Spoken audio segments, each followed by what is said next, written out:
The 153rd running of the Belmont Stakes is upon us. In this video, we're going to break down the entire field and give you our best bets for the race. My name is Steven Andrus, the managing editor at thelines.com. We'll also be sharing some thoughts from our horse racing contributor, Dave Bontempo, a legend in the industry, a New Jersey Sports Hall of Famer. He's been around the track for decades. We'll get his thoughts as well after he hit the trifecta in the Preakness. So the first thing I want to mention in this Belmont with no Triple Crown on the line is what we've seen in the Belmont in similar situations. Over the past 10 Belmonts where there was no Triple Crown on the line, not one single horse who won the Derby or the Preakness wound up winning the Belmont. And on top of that, not one of the past 10 Belmont winners when there was no Triple Crown on the line was the post-time favorite. Take a look at these past 10 winners of the Belmont in that situation, and a pretty good selection of horses that won at double-digit odds, and the lowest odds here you'll see is 3-1 from Union Rags, but again, not one of these horses was the post-time favorite, so keep that in mind as we begin to break down this field. So let's start at the one hole, the rail in the starting gate, and that's Bourbonic. Morning line odds of 15-1. Trained by Todd Pletcher, the jockey is Kendrick Kamuche. In 7 career races, Bourbonic has 3 wins and 1 second place finish. Last time out, 13th in the Kentucky Derby on May the 1st, but just a career best Beyer speed figure of 89. You'll see that is inferior to the rest of the field as we move on here. Thoughts from Dave Bontempo. A Cinderella story from the Wood Memorial was shown that the clock struck midnight for him in the Kentucky Derby. A sentimental $2 might go on the horse who finished 13th in the Derby, but that's it. Would need a race to collapse considering his career best Beyer speed figure of 89. One other note on Todd Pletcher starters in the Belmont. Chris Fallica from ESPN has been tweeting out some good nuggets about this race and of Todd Pletcher in the Triple Crown. He notes that in the Derby and the Preakness, Pletcher has just 2 wins out of 69 starters. But in the Belmont, 3 wins out of 30 starters and 12 who hit the board. So Pletcher always a threat here in this 1.5 mile race. None of these horses have ever run this distance. It is a long race for these horses. So we'll see how they do. Pletcher certainly has some good success, but there's a Pletcher horse I like a little bit better. As we go down this field, we'll highlight them for you. But let's go on to the 2-hole here, who the morning line favorite, Essential Quality, 2-1 on that morning line. The trainer Brad Cox, the jockey Luis Saez, in 6 career races, 5 wins. The only time he didn't hit the board was in the Kentucky Derby. A 4th place finish. A career best Beyer speed figure of 100. Thoughts from Dave Bontempo. He was wide around both turns in the Kentucky Derby, but was in perfect striking position to overrun Medina Spirit, Hot Rod Charlie, and Mandaloon in the stretch. He just couldn't do it. Needs a better positioning trip and will probably get one in this smaller field. He buried Rombauer at the Bluegrass Stakes. Does that matter now? He may have peaked, but is consistent. Current odds encourage use in multiple box and keys in exotic tickets. I agree with Dave. It's going to be hard to leave Essential Quality off your tickets in this, but keep in mind if he does go off as the post-time favorite, that hasn't been a formula for success in the last 10 Triple Crowns, in the last 10 Belmonts, I should say, where Triple Crown wasn't on the line. So maybe use him underneath and not in the first place position to try and get a better price. Let's move on to the 3-hole. It is the Preakness winner, Rombauer. Morning line odds of 3-1. The trainer Michael McCarthy, the jockey John Velasquez, 7 career races, has 3 wins, a 2nd and a 3rd place finish. His career best Beyer speed figure was in that Preakness win of 102. Thoughts from Dave? Everything to love came out of the Preakness. He was well rested on a 5-week racing cycle and looked the part in the Preakness, stalking Medina Spirit and Midnight Bourbon before outgunning them significantly in the stretch. 102 Beyer speed figure at Pimlico, best in this field. However, his best before that was only an 88. Can he do it again? Major contender.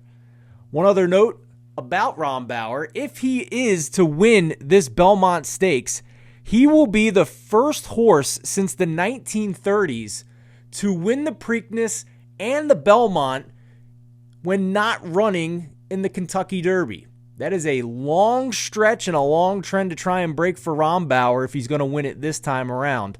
And keep in mind what we said about the past 10 Belmont Stakes races where there wasn't a Triple Crown on the line.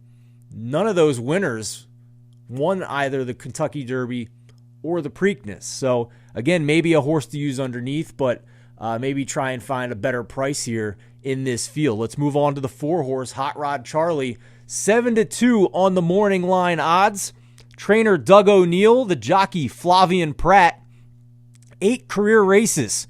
2 wins, 1 second, and 3 third-place finishes. Finished third place in the Kentucky Derby in his last race on May the 1st, and a career best Beyer speed figure of 100. Dave's thoughts on Hot Rod Charlie. I kept waiting for him to go by Medina Spirit and Mandaloun in the Derby. His handlers would be happy if he was in a similar spot with another chance. He has a good chance to be in that position. Best Beyer of 100 is tied for second with 2 others in this field. Strong horse on the front end, should break alertly and be able to give his best effort. Contender. Fun note here on the jockey Flavien Prat on Hot Rod Charlie or John Velasquez on Rombauer. If either wins, they'll become the first jockey since Calvin Borel in 2009 to win 2 Triple Crown races on 2 different horses. Let's move on to the next horse, and it's the Japanese import, France Go Toena. He is running out of the 5-hole, morning line odds of 30-1. He is the long shot in this race. The trainer, Hideyuki Mori, 5 career races, 2 wins, but his only registered Beyer speed figure in the Preakness, a 77, where he finished 7th in that Preakness. Very disappointing performance coming over from Japan. Dave's thoughts, not a threat, but his mid-move surge at the Preakness may have softened up Medina Spirit and Midnight Bourbon for Rombauer. Faded predictably in the Preakness to finish a dull 7th. That's about all you need to know about France Go Toena. He is a complete toss for me. I won't be using him underneath on any of my tickets. Moving on in the gate, the number 6 horse, Known Agenda. Morning line odds of 6-1. The second of 3 Todd Pletcher horses in this race. The jockey Irad Ortiz Jr., 7 career races for Known Agenda. 3 wins, a second and a third place finish. Last time out, 9th place in the Kentucky Derby. A career best Beyer speed figure of 94. Dave makes an interesting note here about the Derby. Kentucky Derby rail post ruined him. Remember, Known Agenda ran out of the 1 post in a 20-horse field at the Kentucky Derby. Dave goes on, but the Florida Derby victory must be respected. Consider this Triple Crown impact of recent race-winning graduates. Nyquist won the Kentucky Derby in 2016. Always Dreaming did it in 2017. Maximum Security claimed the 2019 Derby before being disqualified. Tiz the Law ran a game second to Authentic in the 2020 Derby. Known Agenda's Florida Derby victory in 1 minute 49.45 seconds was faster than Tiz the Law's 150. He will be played off the Kentucky Derby excuse. Known Agenda merits a win stab. His career best Beyer is 94. Known Agenda has unknown assessment. The Belmont will be a true test. This is the Todd Pletcher horse. If I'm looking to take a stab, is the one I'm going with his victories in the past in the Belmont Stakes and what we know about Belmonts without a Triple Crown on the line. You might get a pretty good price here on Known Agenda to take a shot and try and come out with a good price here as a winner. Let's move on down the gate here. The number 7 horse, Rock Your World, 9-2 on the morning line. The trainer, John Sadler. The jockey, Joel Rosario. 4 career starts, 3 wins. The only time he didn't hit the board was in the Kentucky Derby, where he finished 17th after he just got rattled coming out of the gate. Career best Beyer speed figure of 100 in his Santa Anita Derby win. Dave's thoughts. He's the chameleon in this race. Ran a brilliant Santa Anita Derby on the front end before being pinched at the start of the 20-horse Kentucky Derby. He had to be rushed up just to join the race. That caused him to drop back later. Finished so far back he would have needed to call a cab to be in the mix. Win odds are respectable on a horse that hasn't proven that he can or cannot be rated. That is the thing here, and Dave notes it. We're not sure exactly what the ceiling is for Rock Your World because he just had an awful start in the Kentucky Derby. He was really just the bad luck horse in a 20-horse field that got rattled around by a bunch of other horses. He wasn't experienced enough to overcome that. His jockey made some questionable decisions, Mike Smith, in that race. So considering all that went wrong for Rock Your World in the Kentucky Derby and how impressive he was in the race before in the Santa Anita, I think it's at least worth leaving him on your tickets in exotics to try and make sure that you have a piece of it if he comes back and runs his best race. Finally, the last horse in the starting gate, the 8-horse Overtake, the last of 3 Todd Pletcher horses, morning line odds of 20-1. The jockey Manny Franco, 5 career races, 1 win, 1 second place finish, 2 third place finishes. Last time out was on the 8th of May, a third place finish in the Peter Pan, but just a career best Bayer speed figure of 83. Dave Bontempo's thoughts: he finished a game third in a 5-horse grade 2 Peter Pan at Belmont Park. He could not close on a dawdling pace. Now Overtake makes a major step up in class. A toss candidate, but race over the track in a small field size will prompt some bettors to take him underneath in trifectas and superfectas. So let's look at Dave Bontempo's bets for this Belmont Stakes. He's looking to play some exotics, getting a little creative here to try and give you an affordable ticket to try and hit a big price. So here's his strategy for playing the favorites. Take any 2 horses he's mentioned out of the 5 that he likes. And the 5 horses he likes are the 2, 3, 4, 6, and 7. That's Essential Quality, Rombauer, Hot Rod Charlie, Known Agenda, and Rock Your World, respectively. He says take any 2 horses out of those 5 and put them on top in the first and second place positions of your $1 superfecta ticket. So, for example, we'll just put the 2 and 3 horses in the first and the second spots, and then you put the 4, 6, and 7 underneath. You can add a 4th horse in there if you want to try and get better odds.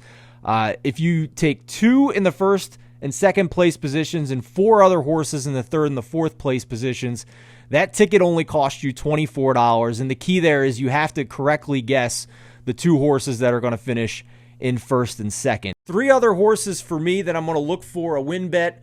I'm looking at Hot Rod Charlie, I'm looking at Rock Your World, and I'm looking at Known Agenda. I'm going to wait till a little bit before the race as the odds constantly shift, and you get the odds when the gate opens, not when you place your bet in pari-mutuel wagering in horse racing. So out of those 3 horses, I'm going to take whoever has the best price and the longest odds when the gates are about to open. Hope you enjoyed this video. Hope it gave you a little bit more insight into this Belmont Stakes field. For more coverage before the race starts, you can head over to thelines.com. We have a full betting guide for you there. More breakdown from Dave. We also have news and notes and a cheat sheet for you for this Belmont Stakes. And if you enjoyed this video, do us a favor, hit that like button, hit that subscribe button. You'll get notified when more sports betting videos come out for us here on the Lines and the Play Picks YouTube channel. And comment with your thoughts on the Belmont Stakes. Tell us how you're playing this race so other people watching this video can weigh in as well and get their opinions and get your opinions on how you see this race playing out. It really helps us in getting the word out on our content here. And a nice little thank you from you, if you wouldn't mind, just to help us spread these videos out and share the news with everybody. So hope you enjoyed this video. All the best in the Belmont Stakes, and good luck with your wagers.